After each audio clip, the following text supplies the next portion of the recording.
Hi, everyone. It was good talking with you all about the story of Abraham today. And what I want to do now is just give you an introduction to the book of Exodus. Now, we skipped over, so you read through the story of Abraham, but after Abraham comes Isaac and Jacob, and then Joseph. So these are the patriarchal stories: Abraham, Isaac, and Jacob, and then Joseph as well.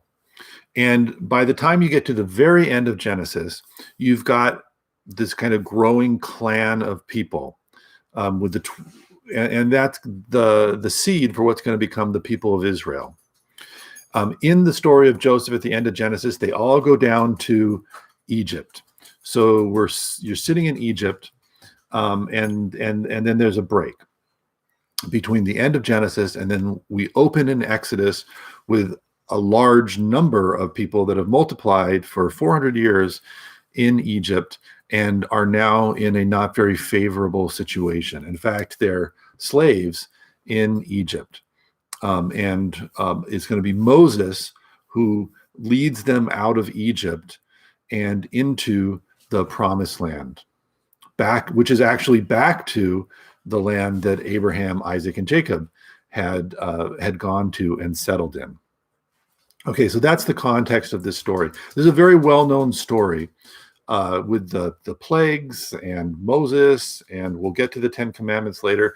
So, there's movies about this. That animated Prince of Egypt that came out some years ago. There's the classic Ten Commandments, and these are big story.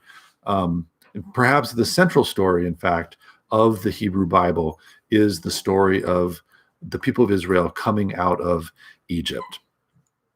I guess one way you can think about this is as a counter narrative to this patriarchal story. Remember, I've emphasized in talking how you can see sometimes the seams and the way stories have come from different directions and been kind of jammed up next to each other.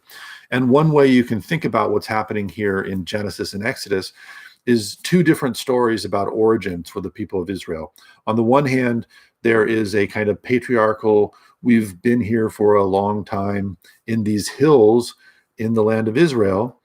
That's Abraham, Isaac, and Jacob, this pastoral past for the people of Israel. And on the other side is this kind of redemption from Egypt. We were slaves in Egypt. God delivered us and brought us out of there into the promised land of Israel. So those are made perhaps these two origin stories that were around for Israel. And now, by their incorporation into this narrative, they're kind of lined up chronologically. So Abraham was called, left his home, went to the Canaan, the land of Canaan, or the land of Israel, and lived there. But then his family left and went down to Egypt for several centuries. And then they were brought from there back to their home in Israel. So two origin stories, basically given kind of a chronological progression by the way they've been laid out here. Often people, this is the story of in the Exodus, the people of Israel leaving Egypt. There's often a question of, well, is this a historical event or not? And some people get really tied up in that. This is how it happened. This is where it happened. This is when it happened. And that's not something that I'm very interested in. I think that you can see, if you look back in time, that there were always these eras when the state of Egypt was weak, and when people from Israel-Palestine area kind of came down and expanded into Egypt. And then when Egypt got strong, they would drive those people away. And if you read Egyptian literature, which just over the past 100, 200 years has been translated, so it wasn't always available to people to compare to the Hebrew text. But if you read ancient Egyptian literature, you can see that they're very caught up with the idea that there are these foreigners coming into their land and, taking their flocks into the land and living here, and how they're bringing, disease and judgment from God for them being here. And then they have to be kind of pushed out. So in some ways you can see the Exodus as a kind of story that reversing the story that Egypt would tell about itself, which is that there are these outsiders that God is judging us with, and it's those people out there that we want to keep away and push away because we're the Egyptians and we're the best. In this case, it's flipped, and it's those people who are supported by God, and the Egyptians are being cursed, for mistreating them. And then their main story is that they leave Egypt. So that was probably a basic story that was repeated many times. Settling in Egypt, getting pushed out of Egypt, going back and settling there, getting pushed out. But that became this central part of the identity of the nation of Israel, as this experience of God directly redeeming them and leading them from the land of Israel into their land. And of course, the leader of this whole thing is this guy, Moses. Moses is itself an Egyptian name. You hear it, there's lots of Egyptian kings, Ramses, Tutmosis. You'll hear that MSS, which just means son of, the son of Ra, Ramses, son of Thoth, Tutmosis. You can go through a lot of Egyptian names and hear that. And so Moses is kind of this incomplete Egyptian name, son of, right? But it had these Egyptian associations and was tied to this story of Israel and its connection to Egypt.